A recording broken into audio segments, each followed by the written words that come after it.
everyone. We're back. Hello. Hello. It is Bekah and I here of the co-host today. Hey, Bekah. Hey, Josh. How are you? And we have our wonderful, amazing intern, Jacob Orr, joining us. Hello, What's up? everyone. Hi. You're on this side of the microphone I this time. am. How does that feel? It's so exciting. So nervous that I'm going to say something that gets me canceled. That's literally our lives. That's the best part.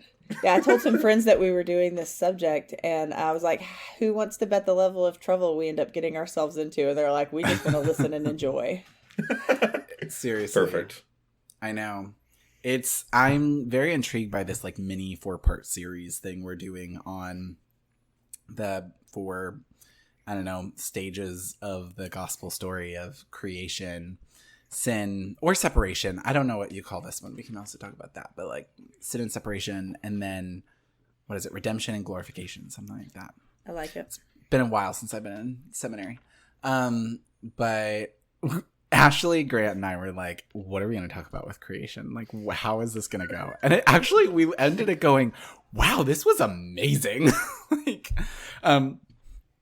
We talked about image of God. We talked about, obviously we got in the are people born gay question. And also how can we see creational intent even after the fall?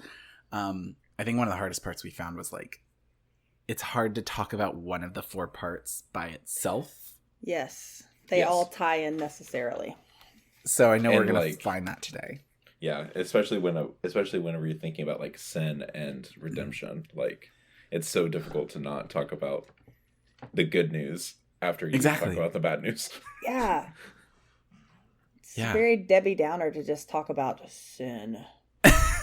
Well, that's even like the way we've been editing the titles of the episodes this season because of the theme of reclaiming. We've been doing like Grant and Elizabeth on reclaiming intimacy. Reclaiming sin. Mm-hmm. We can't. Yeah. Only Jesus does that. We're not allowed to. Yeah. So these 4 episodes, we're not putting reclaiming in the titles. It's just on sin. That's right. On separation. But I'm glad to have you both here for this conversation. It's gonna be a good one. I mean, to start, I guess let's like define it. How would you define sin? I guess is a good place to start. I feel like that's a seminary trick question. I mean, I like the Sunday school answer, or at least the Sunday school answer I was taught, of anything that we think, say, or do that displeases God. Yeah. The looking at the original like terms and the different words that the Bible uses to describe all of those things. I think the one that has always stuck with me the most is that word picture of missing the mark. Mm-hmm. That God has this ideal. This is what holy, this is what set apart looks like. And sin is not that. So anything that misses that bullseye. Yeah. Yeah, one thing that we talked about in the last episode was the idea of the image of God not necessarily being something, I mean, it is something intrinsic in humanity, but also like a role that we are invited to act in. And I feel like if we take that understanding of the image of God, in a sense, the missing the mark is this idea of when we are not living into our image of God role. Exactly. Yeah. I read a quote yesterday from Herman Bavinck that was actually discussing that image of God. And it's not that the image of God is something that is in us, but that it is us. Like that is intrinsically what we are supposed to be doing. So anytime we're doing something that is not leaning into our image bearing and fulfilling our humanity. But that also seems really depressing too. Yeah. I've been getting really intrigued lately by, and I wouldn't say that this is, I think the hard part is since there's so many complexities and aspects and all of this stuff to sin. I've been really diving deep into the concept of sin as fragmentation. With the idea that if we humans were made in the image of God, made to be co-heirs with God, then that's where we find our true selves. The irony is sin many times, or the fall, has become this like pursuit of trying to define ourselves apart from God and to take our destiny into our own hands. But the irony is, by doing that, we leave behind our true nature and actually lose ourselves in the midst of trying to find ourselves. And so we very fragment our nature, you know, and break apart, you know, the pieces of what it means to be ourselves. But it's been an area that I don't know. I've been delving more into a little bit. Yeah, it's been a kind of journey for me into and out of and re-examining historical Reformed theology. Like, that's not what I grew up with. And then that's what I was exposed to and really, I think I wanted to embrace when I was in seminary in the first few years out doing ministry and teaching. But for me, seeing that whole everything that's not this one mark is sin makes it seem like sin is so overwhelming and pleasing God is so unachievable that I began losing the idea of being in relationship with God. And that whole thinking made the focus more on sin and trying not to sin as opposed to developing a relationship with the Father. And the emphasis was just off for me. So it's like, I can repeat, here's what it means. It's missing the mark. It's anything that's not doing this. But that is, again, denying the relational aspect of who we are as image bearers with God. And I don't know so much that it's wrong as much as it's not the emphasis that I need to be focused on as far as the person that God created me to be. If I stay focused on that sort of stuff, it is not a good thing for me. It doesn't help me seek holiness. It doesn't help me embrace relationship with God. It's just a different perspective that I don't know is necessarily helpful for me. So this is a timely conversation for me just because it's something that I've been revisiting the last couple of months. Yeah. Yeah. Jacob, any thoughts there? Yeah, I mean, I'm very much knee deep in the Reformed tradition. Maybe not knee deep, maybe like thigh deep. I don't know. Yeah. Wait, no, that's going up. I meant to go down. Calf deep. There we go. You're wading ankle deep. Yeah. Yeah. Calf deep. But so like the whole idea of like everything being tainted by sin is something that like definitely resonates with me. But I've also been thinking about, like, I've been trying to think about, and I know this is getting into redemption, so sorry. Thinking about, like, if part of what the gospel is designed to do is to redeem everything that was broken by sin, then that also means that, like, we're redeeming the whole of creation. Bekah was mentioning Herman Bavinck earlier, and I was reading something from him earlier as well, where he said that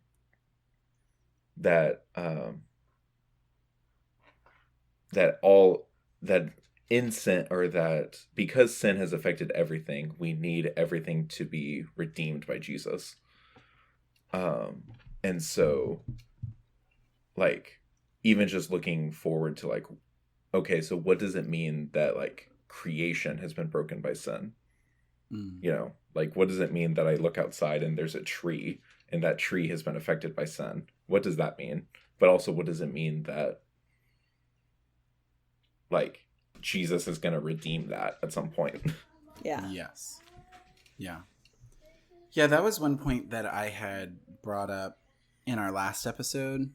That was really funny. It came to me while we were recording, and I was like, I never actually thought on this. We'll need to process this a little bit more. But it was like, when we get into the idea of like, are people born gay? Or like, the questions of like what Greg Cole's, pondered in Single Gay Christian about like, would gay people, if we had never fallen, be straight, or would be something else?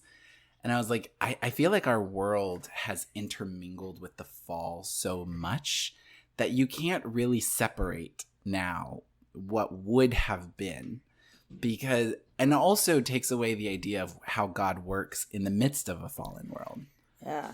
It's also just bad. It's also just bad theology. Like, giving, like, there's no doctrine that we have that's based off of only 2 chapters of scripture. Yeah. Exactly. Nothing. Like, we only have 2 chapters of biblical data to say what it was like pre-fall. Yeah. And people forget that looking at straightness after the fall as if being straight has not been marred by sin. Like, we wouldn't be straight in the traditional broken human post-sin idea, because that is marred and broken by sin. So, yeah, I mean, it's kind of a moot point to me that straightness wouldn't look like it does now before the fall. Yeah.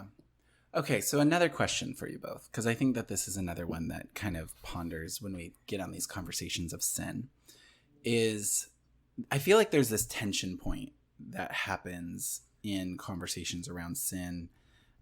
We definitely feel it, I think, in our conversation of side B, of sin and shame, and how these two things play together. And also how many times there can feel this tension that in order to affirm, I don't know, depravity of humanity or the sinfulness of humanity or whatever kind of nuance there you want to go with, the sin, the reality of the fall, we kind of need to make humans out to be scumbags, basically. Right. Worth nothing. Yeah. But then you have on the opposite side of it that when we have the desire to affirm the dignity of humanity, we want to downplay sin. We want to make it as if people basically don't do anything wrong and they just make some small mistakes, when we forget that we do really awful things. So there becomes this tension, I feel, of like the way that sin and the way we talk about it builds shame. How do we do that while honestly reckoning the reality of what humans can do? I don't know. Would love to hear your guys' thoughts on that, because I think that obviously plays into the side B conversation where we're really affirming the dignity of queer people, and conservatives see that as saying we don't believe in sin. And also on the opposite side of, I would say, more liberal kind of critics going simply because we still hold to a traditional view that we don't dignify queer people. Right. I don't know. That area. How do you guys engage with that?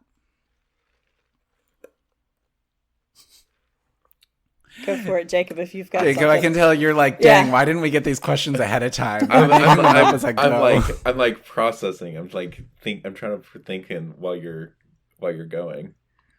Man. Right, it's hard though. 'Cause like,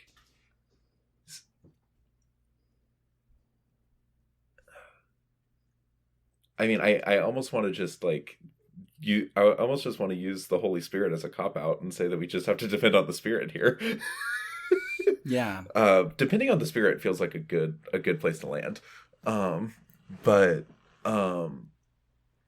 right, like, because at the end of the day, right, like what we believe about the Holy Spirit is that the Holy Spirit is the one who convicts of sin, but is also the comforter.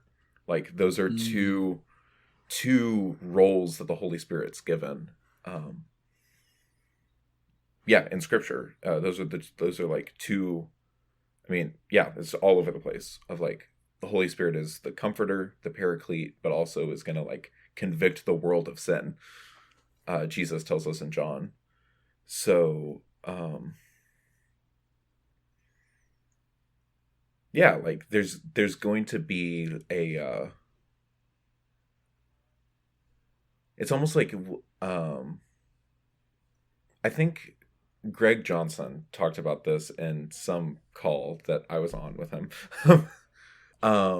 Greg, but I remember Greg saying, like, we always want to listen to the, like, what's the voice of the Spirit, is the, like, the voice of, because the voice of the enemy is going to be one that says, you're terrible, you're, you've messed up, whatever.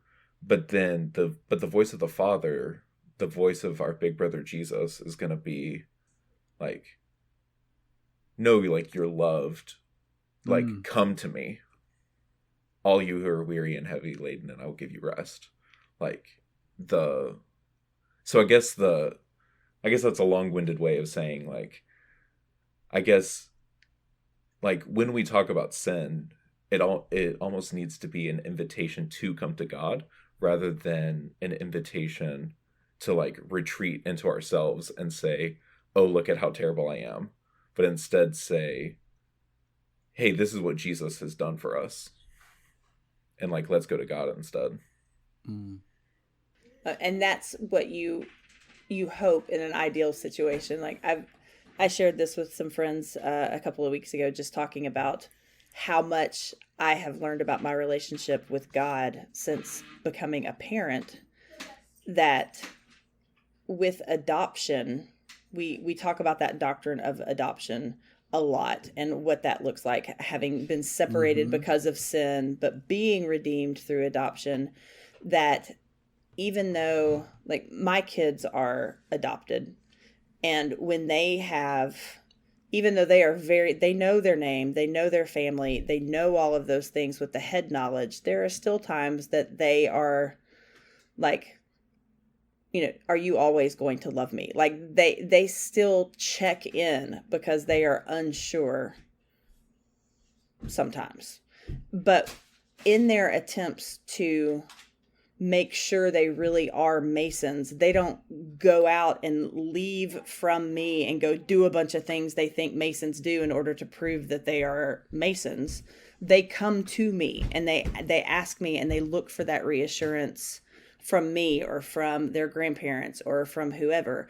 And remembering that as a child of God, that when I doubt, when I question, when I am more focused on the fallenness of myself, and I think, am I really, like, God, are you sure about this? That his desire is not for me to go out and prove that I'm his child. His desire is for me to come to him and let him confirm that in me. And there's a passage that I'm working through for the keynote for the Revoice conference this year. This verse that I keep coming back to it, that I've read so many times, but it's not hit me the way it has the last month or so. In Colossians 3, it says, "For you died, and your life is now hidden with Christ in God." And, like, just sitting and meditating on that tension of the both and the now and the not yet, and the fact that we are living in that place of, we are dead to sin,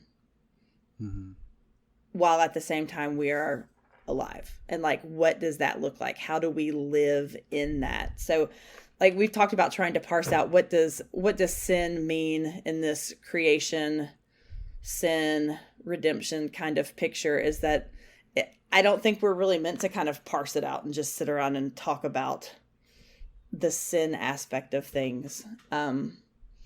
Because, yeah, that's part of it. But that's this, like, one-time thing. Yeah, we're dead. All right. Yeah. We are sinful. Every part of our existence is impacted by brokenness. It's not inherently sinful itself, but it's impacted by it. But what do we have as this promise in redemption? And there's a lot to discuss with sin and the fall and how that has affected our relationships with one another and our relationships with God. But ultimately, I don't think we're really meant to, as believers at least, dwell in that, because that's not where God wants us to rest. He wants us to rest in that understanding of who we are with him. I mean, you even see that in the ministry of Jesus, right? Like, I know it's probably not original, but like the woman caught in adultery, or the like Jesus doesn't lessen what Moses says. He doesn't lessen like what the law says. He still calls it sin, but he also says, now just go and sin no more. Yeah. Like he's inviting her into relationship. And even like what Paul will say, like Paul's whole thing is like we're like laying aside what used to be true of us, and now we're like pressing forward to like what's coming.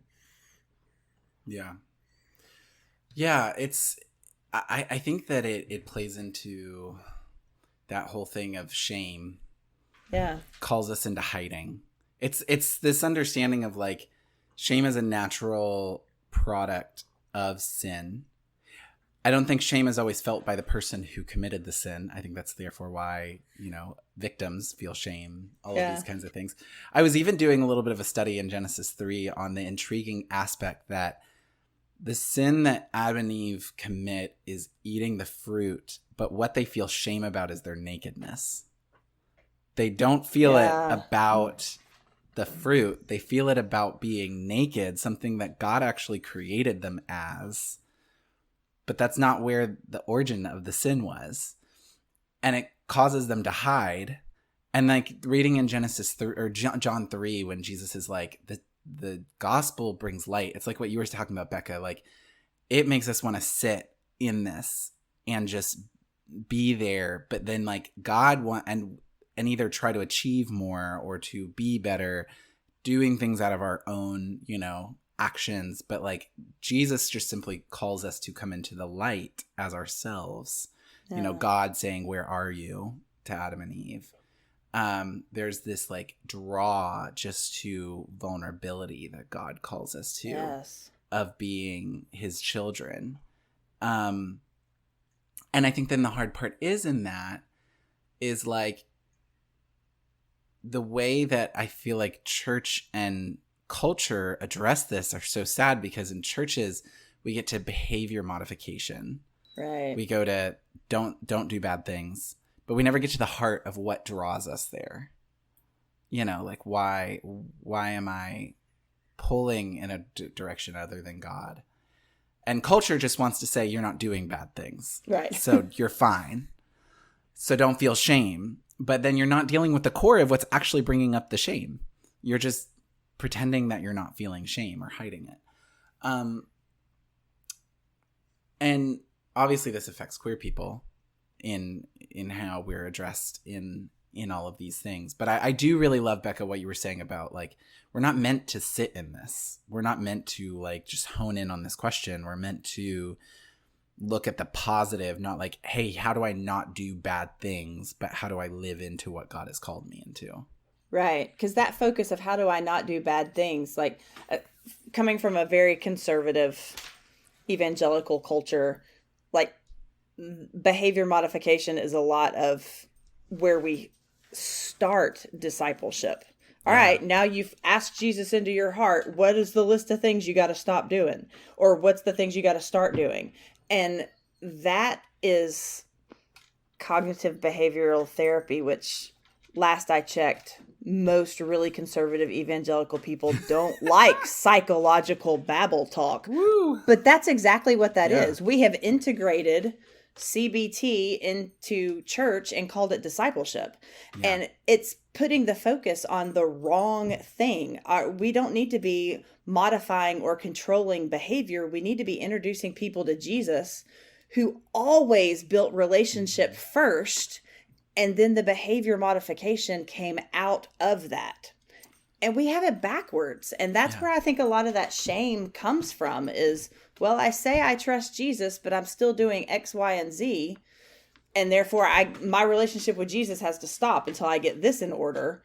Well, that's a recipe for shame-filled disaster. And it's not successful in the long run. And I think that's like big picture side B conversation. I think that's why a lot of people feel that side B is not sustainable in the long run for them, is that it's set up as behavior modification as opposed to loving Jesus. Yeah, for sure. Do you have any thoughts there from you?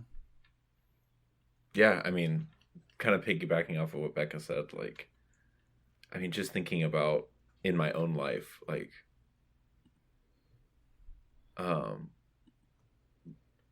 like I've felt the most shame whenever it was just, oh man, I'm in Bible college. I shouldn't still be struggling with this. Like, oh, I'm in seminary. I shouldn't still be struggling with this. Like, I've been a Christian for how long, and this is still an issue? Like, those have been also the places where Jesus has probably met me the closest of like, hey, like, since when was like sanctification, like, I mean, since when was it like you had to reach certain milestones by like certain dates, you know? Like, whenever like I'm trying to invite you into just being with me. And how false and fake would a relationship seem if we did that in our human relationships? Like, I mean, Josh, you're a really cool guy, but in order for us to become better friends, you need to do these things in the next 6 months, or man, it's over. I mean, then it stops being a relationship. It's just transaction. Yeah. I know. It's been one of the things as I've been pursuing to get my certificate in spiritual direction. And one of the things I really love that I've been kind of studying in that is this practice of allowing yourself in your shame and vulnerability to imagine yourself sitting in the presence of God. Yeah. And just like making that a focus of centered prayer, of like taking a period of time in your life when you felt the most shame, or a situation or a context, or maybe an area of your life. I don't know, like, you know, and imagining that self, that you just sitting in God's presence and allowing that to be it. That's it. You're not changing it. You're not changing that context. You're not washing that person. There's just a presence. And allowing the presence of God to be enough. It's been very intriguing for me because I do agree with you, Bekah. Like, there's an aspect that if we're not careful of it, side B can easily become behavior modification as well, because it can fall into the same traps. And even the way I've tried to start addressing celibacy, I feel like we've made celibacy this like really square box. Like, you're either in it or you're not, depending on like your behaviors. Right. And it doesn't allow for the space of like, for instance, a person who has been sexually active moving into celibacy, that's not like a switch you just turn off. Like, there's a lot of things that are processed and mourned my counselor and I he had given me a term. It's a psychological term, but I'll take it. It's called dialectical abstinence, and like, they use it in like, you know, drug addiction and all this stuff of like admitting that you're going to make mistakes going forward, but let's just see how we can move into greater abstinence on, you know, whether it's drug and all. And I think that for me, while that's a psychological term, I found that to be a very spiritual like term as well, in the understanding of the very concept of redemption is the idea that it's not based on us at all. Yeah. And you're going to screw up. That is just a fact. You will screw it up. And so rather than that, why don't we focus on like the transformation inwardly? of my heart and being able to be in the presence of God. And I don't know. Yeah, there's something there that just completely removes you of the pressure of behavior modification or like the shame that is connected to those things. Yeah, because we don't hold ourselves to that standard of absolute abstinence from sin for really any other sin struggle that humanity has. Like there are these log-in kind of ways that we look at it of, well, I'm going to plug into this thing, but I'm not going to worry about this. And so we hyper focus on, if I'm going to do this, it must be all or nothing. But I've never once looked at my struggles with pride or me losing my temper with my kids or being just really angry with God about how finite I am. like that is the besetting, struggling sin right now, is I am just real angry with God that I have limitations. Yeah. And I've never thought, well, until I completely am done with that and can rest confidently in the limitations of my humanity, then I haven't worked on that sin. Like that sounds odd to us, but it's the only acceptable way any of us have seen looking at sexual sin or other sorts of things. It's an all or nothing sort of place. And so we don't allow people the room to work through, what do I do when this happens? And not if. For a lot of people, it's when this happens. How do I move from, this is a compulsion addiction, it is a physical thing for a lot of people, to I'm not doing that as much, to I would rather not do it, but it still happens, to this is how long I actually have been abstinent from whatever it might be. We don't allow for the process. And I think that's where a lot of shame comes up, and why a lot of people don't ever bother attempting to allow God to sanctify those specific areas of their life, is they think this is going to be a process and there's not room for a process. So I'm just not even going to bother. Yeah. Yeah. I mean, and I think that like it's this idea of when we think of celibacy, and it's just, for me, it's you're exactly right. It's the way we approach everything else in our spiritual lives. Yeah. We don't do it here because we just want it to be an off switch and then you're done. And like, now you're celibate. But then I'm like, but what growth is there after that? You just stop having sex and that's it? That doesn't really sound like a virtue. Yeah. Like, that doesn't sound like something that you pursue. It just sounds like something you turn on or off. Whereas being able to allow people to be curious, even in the mistakes of like, how did I get here? Like, what led me here? Like, how did I go in this way? And also, like, when I'm not having sex, like, how am I engaging with people differently? How am I looking at people differently? What does that say in my non-sexual lives? I don't know. I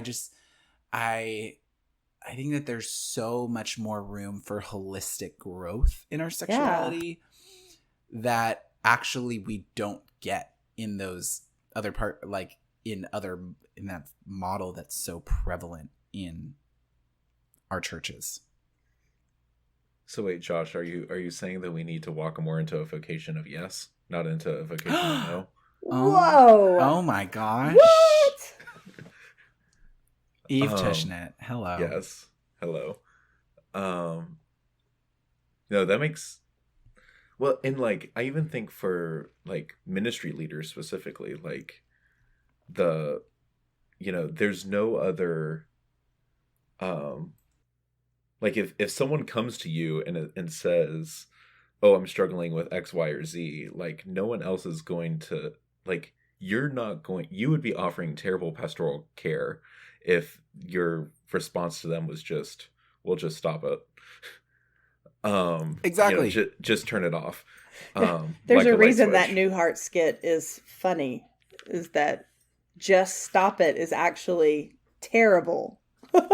I mean, there's a reason terrible why advice. There's a reason that Book of Mormon is a comedy musical with that song. Oh my God. Turn Turn it off is so good. If anyone, I'm going to put a link to that song in this description. It's kind of in my, it may or may not be in my gym playlist. Please, yeah. That needs to be in the show notes for sure. I'm not, I will neither confirm nor deny that song's in my gym playlist. Oh yeah. But no, like that would be considered terrible pastoral care. Yet, like, I know for me at least, I'm not going to speak for everyone else. Like, that's a daily battle that I have to fight with Jesus of like not doing that to myself, of saying like, oh, that's right, because then I get into shame spirals of like, well, I'm not measuring up and I'm not doing this well, and like that's something that me and my spiritual director talk about fairly regularly, is shame. And yeah. I mean, I totally get that. And I think what's frustrating for me is like many times it'll be things that I'm like, I've already dealt with this. Like, why is this still coming up more? And it's like you said, looking into the positive of how do I live more into what God has called me into, while making space that this will be a lifetime journey. Right. Like, there is no end result before death, kind of thing. Like, I will always be growing. I will always be failing. And then, the biggest question when people come to me when I'm giving direction to someone, especially a queer person, whatever it is, like, especially if they come to me and say, hey, I have operated in my sexuality in ways that go against my convictions, kind of thing. My first question always to them, and this goes back to the thing about feeling the presence of God, how do you see Jesus present with you in this moment? Like, where is Jesus present now in the depths? Because I think it goes back to that Psalm 139 of like, even when I, rise up to the heavens, you are there. If I make my bed in the depths, you are there. Like, before we ever get to acknowledging that we are fearfully and wonderfully made, we have to acknowledge that God is present in the depths with us. Because if we don't get to that verse, we won't get to the fearfully and wonderfully made verse. Right. And so that's good. Say that again. I'll say it again. Goodness. Unless we get in Psalm 139, unless we get to the God is in the depths of our situation with us, we will never get to the fearfully and wonderfully made verse. That'll preach. What does that say about Jesus, right? Like, God in flesh. Like, Jesus coming to us. Yeah. Like God himself coming to us in flesh, like not just like ethereally, but like in flesh coming to us.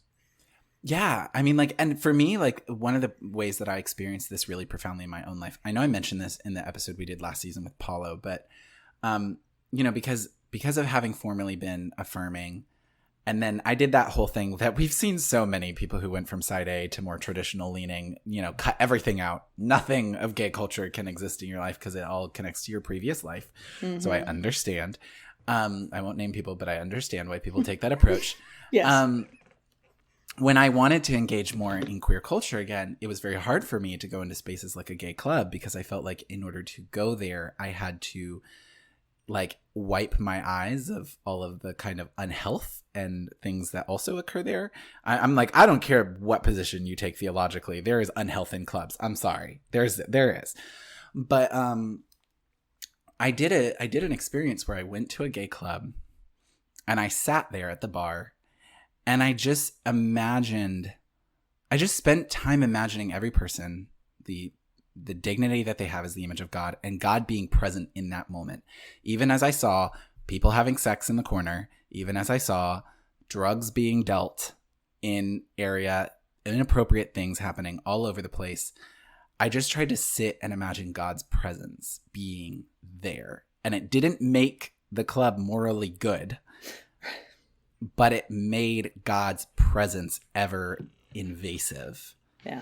And I think for me, that was really helpful to allow myself to clear shame in order for God to get into those, places that I really never let God into of my own heart. And I think those are the practices that we don't really do in the church of like of how do you allow God to sit in your shame? Yeah. And it really is, how do we acknowledge that he is already sitting with us in our shame?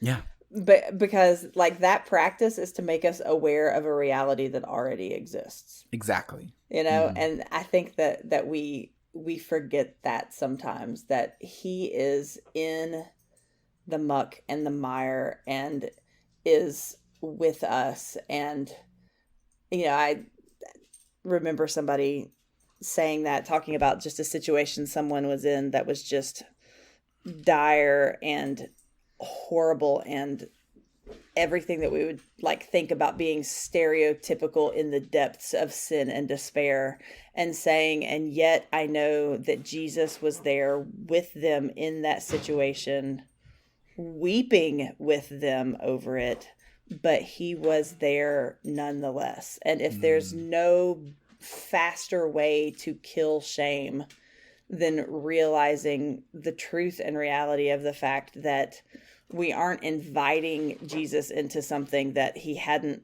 already been a part of. Like he was there in it, watching, and not in like a creepy stalker, I'm going to catch you in your sin, but in a, please don't do this. I love you and know what this is going to do to you. Loving relationship aspect. Yeah. And the more that we can see and understand that he is with us in that time, the more, for me personally, I'm like, well, for starters, I don't want to be the one taking Jesus into a situation like that in sort of a shallow kind of like, here's my preschool understanding of, well, if Jesus is in my heart, I don't want to take Jesus into X, Y, and Z situation. I mean, Paul commands that in 1 Corinthians. You're fine. Exactly, right? Like that's where we get, and I know that during my side X phase, I talk about my different phases of like wanting to be completely rid of all of those things. That was the mindset I had of, well, Jesus is in me and I don't want to take him into that, so I must refrain, as if he's not already there.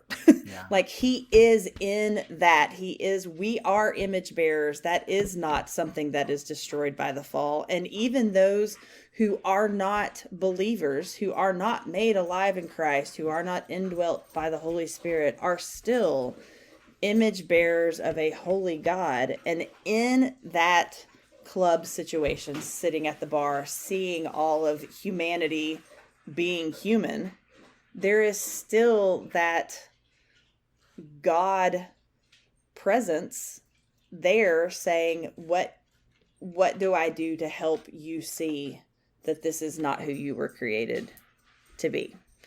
And sometimes simply being a presence in situations like that can make ourselves aware of how much the Holy Spirit is with us, but how much he desperately wants to be in the lives of those people and more active in our own lives, so that it's not an us-them situation. It's a, we are all humanity with inherent dignity as image bearers. They are not some people to be lorded over, or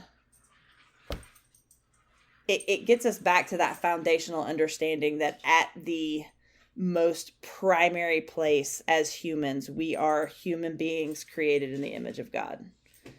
And sometimes we have to be in situations like that in order to remember that it's not anything that we do that somehow sets us apart as different within humanity, and that God doesn't, I don't think that God sees us that way, other than his children and people who were created to be his children. Yeah. And I think we forget that perspective a lot of times. Yeah. I know I do. Jacob, any thoughts? No. Yeah, I think I got it. I did want to circle back to one thing that you said earlier about like it being a journey, about like everything being, I think it's significant that like the New Testament specifically, and like now I'm trying to like run through the Bible, the New Testament in my head to figure out if this is the entire New Testament or just Hebrews. But I'll just say Hebrews because it's the one I know the best. Like, I find it significant that like Hebrews paints like the Christian life as the new Exodus, right? Like, you know, where we are out of Egypt, and we're on the road to the New Jerusalem, and like, I don't know, that in the wilderness kind of concept is like, I find really significant from just like from like my own spiritual health kind of like, okay, like in the same way that Israel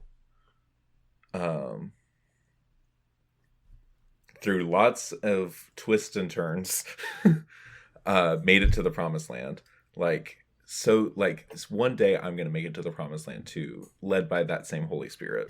Yeah. Mm-hmm.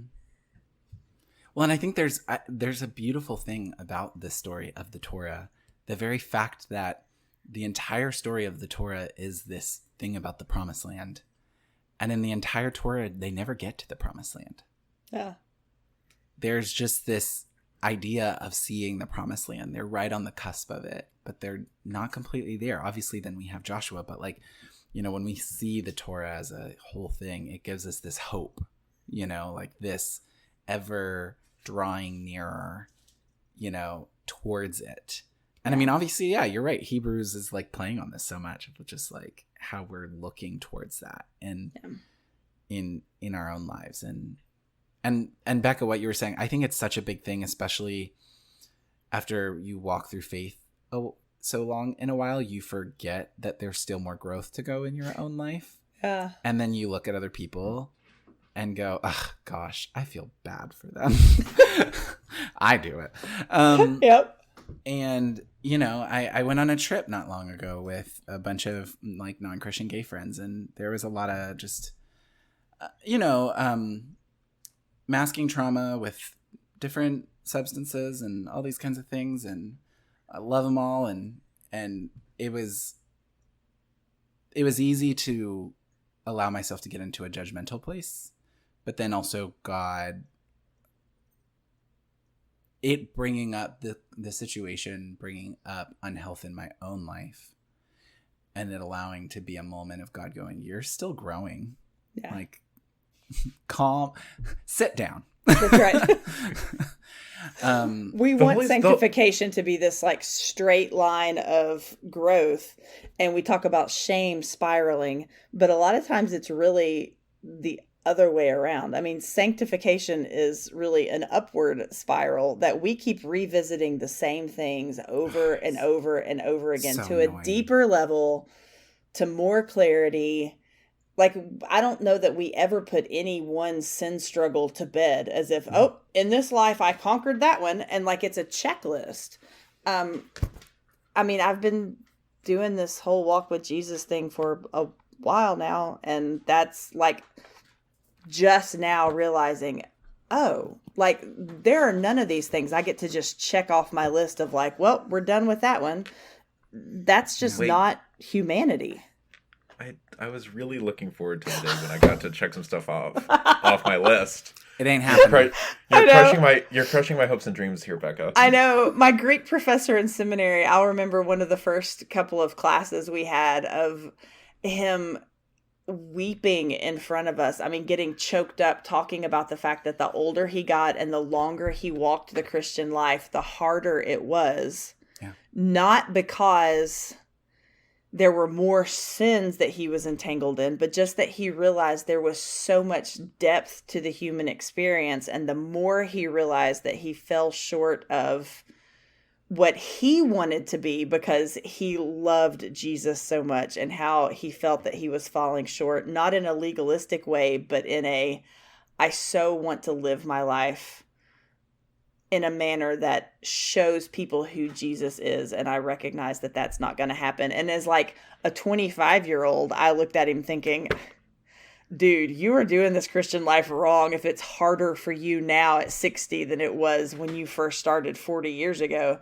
But now that I'm halfway in between that 25 and 60, I'm just now starting to say, oh, okay. So I get what he means by that it's not harder as in a greater struggle to overcome sin, because that goes back to your cognitive behavioral therapy. The longer you don't do something, the harder it would be to go back to it because you've changed your habits and your life and your behaviors. But the difficulty of being disappointed with yourself as far as recognizing there is nothing that you finalize. And there's no aspect of glorification occurs in this life. That sanctification is a consistent issue until we reach glorification. That does not happen in this life. And I also think that it's like, I feel like for me in my journey, it's been a realization of the tangled web of the fall. Yeah. That we are all caught into, that me acknowledging my core desires, my core hurts, the ways that people have sinned against me, the ways that generational sins have developed in us as a society, the way that they have built systems, the way that we all are intertwined. Like, I can't speak of my own sin.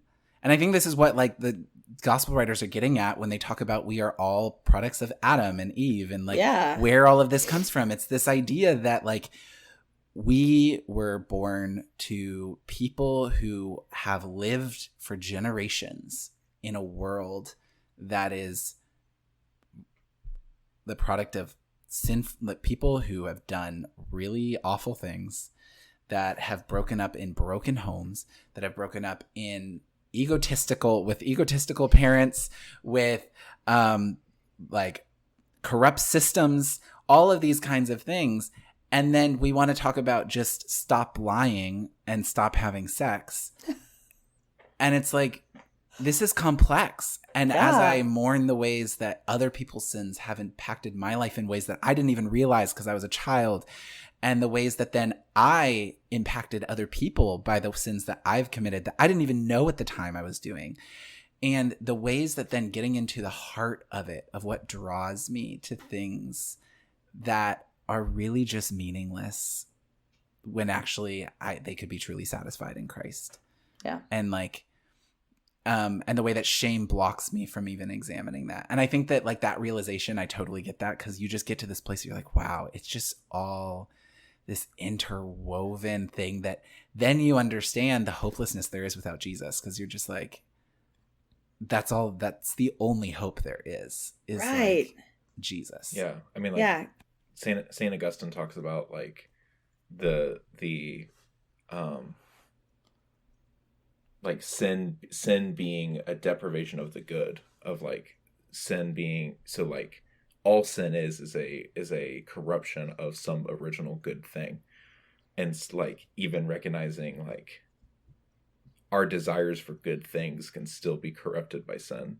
Yeah. You know, like, I mean, we see Jesus talk about this in the Sermon on the Mount, right? Like you pray in public, which is a good thing, but you're praying to be seen. And like, that's the sin behind the virtue. Right. And like, I don't know, like, I feel like recently that's been something that I've been having to like come to terms with, is like, no, I can still like, I can be doing really good and holy things, but for really bad, sinful motives. Yeah.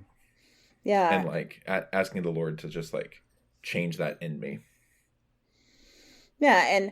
And I know that like I can tend to be a very all or nothing sort of person. And in my younger days, that was more of the idea. Like, I think if I had come to this realization of we aren't going to, like, sanctification is occurring until we die in all aspects of our life. If I had realized that in my early or mid-20s, I think there's a good possibility that I would have been like, well, what's the point? And just kind of given up on it and walked away from it.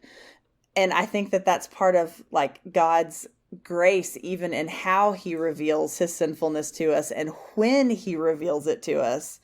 I didn't have that realization in my 20s. I've had it more in my late 30s and early 40s of this is the road. But I've already been walking on the road for so long, and I have seen the beauty and the benefits of being faithful to Jesus, that it's like I'm willing to continue this into the long haul because I know that it's worth it. Not because I'm going to conquer all my sin, because that's still very me focused, but it's worth it because I have tasted and seen that the Lord is good. Mm-hmm. And that, because it has become a relational thing as opposed to a behavior modification thing, and recognizing the fact in not a heretical way, this will be the statement that will get me in trouble for this episode, that yes. if for some reason I was like, you know what, screw all this, I'm done with it, mm-hmm. and walked away, made some grand announcement, I'm going to go find me a wife, that my behavior would not change God's love for me. Mm-hmm. But because I realize that now, I'm like, so why would I want to do that when I have this secure, never changing, agape, hesed, covenant committed? I say that that's what I would want in a relationship with a person. Dadgum, I've already got it. So like what, and seeing that realization, because it's built in relationship, it's not built in behavior modification. So it is the relationship that wants to keep me from sin, not the fact that I have a checklist that I think that I need to complete before I die or Jesus comes back. Yes. Yeah, like that understanding of, so what if I threw it all away? What if I decided to be the prodigal son and, go sleep with the pigs? God is still God. Like, my changing doesn't change who God is. But that understanding now doesn't push me towards a license of sin.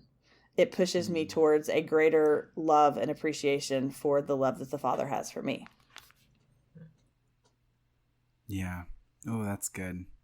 And I'm just, that's been, honestly, you really touched on it. We've talked about it a bit here, but if I wanted to have everyone take one thing away from this, and from my experience of engaging with this concept of sin and shame and how do we, deal with all of this stuff, it's that we will get nowhere by behavior modification.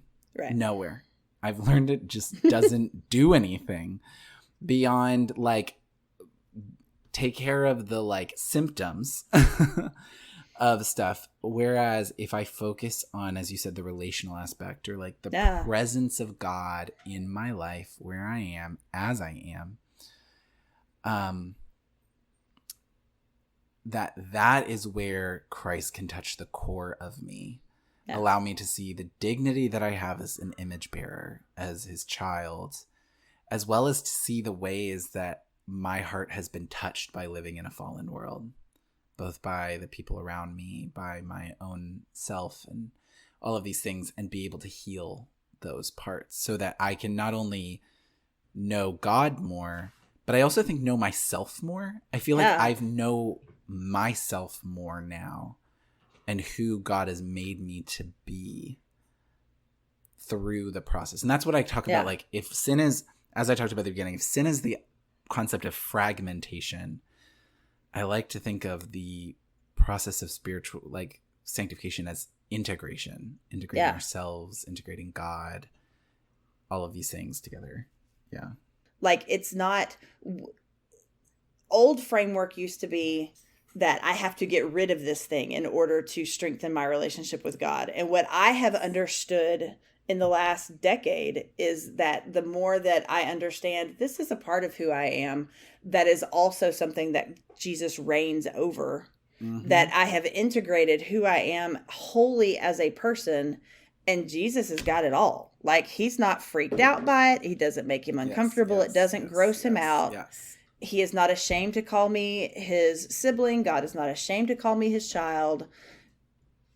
Then it's like, what is the, why do I need to focus on changing that so much? Like, they've got it. Yeah. It's cool. So yeah, yes. that aspect of shame is just demolished when you understand that you can integrate your sexuality, you can integrate your understanding of your gender and your perspective.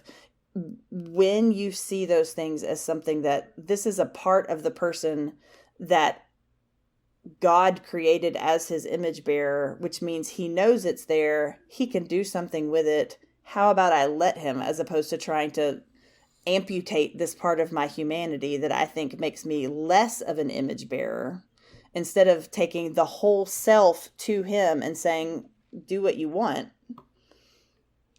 It doesn't make much sense to like cut your arm off and then go to the doctor and be like, listen, my elbow's giving me real trouble, so I went ahead and cut my whole arm off. What can you do with this? Like, that doesn't make any sense, Yeah. And I think that I did that for a lot of years. Let me take care of myself in some big drastic way, and then when I get it manageable, I'll bring it to Jesus. And he's like, that's backwards. Yeah, exactly. And it's just not sustainable. No, right? Like, not at all sustainable. Like our right, because it's at some point, we're gonna mess up, and yeah, like, yeah, and like the whole thing's gonna come crumbling to the ground. Right. Like, it's a deck of cards. It's a deck of cards, or it's a tower of cards, or a Jenga tower that, like, one wrong move and the whole tower comes crumbling down whenever we've built it on our own work. But yet, like, Jesus is offering us, like, no, like, you walk with me. Like, I love the way that Eugene Peterson translates that passage in Matthew. Mm-hmm. That come to me, all you who are weary and heavy laden. Like, he says, Eugene Peterson translates it as, I could just pull it up. So hold up. I'm not going to try to butcher it. I'm going to. That's right. Eugene deserves to be directly quoted. Right. Let's see here. Does your seminary allow you to have the message on your Bible app? I figured that's something they might check for. If they, well, there's other students that need to check on before they check on me, and the Christian nationalism that they have. Amen. Their ongoing struggle with Christian nationalism should get them in trouble, not my ongoing. Anyway, sexuality. They're anyway. Eugene Peterson quotes, "Are you tired, worn out, burnt out on religion? Come to me, get away with me, and you'll recover your life. I'll show you how to take a real rest. Walk with me and work with me. Watch how I do it. Learn the unforced rhythms of grace. I won't lay anything heavy or ill-fitting on you. Keep company with me, and you'll learn to live freely and lightly." Like, just that idea of us being with Jesus is what is, like, is him, like, showing us how to actually, like, live a good and true life. Yeah. Yeah, read that one part about the unfettered rhythms of grace, or the unforced rhythms of grace. Unforced rhythms of grace. Learn the unforced rhythms of grace. It's so beautiful. Yeah. It's been my Instagram bio or my Twitter bio for a while now. That's great.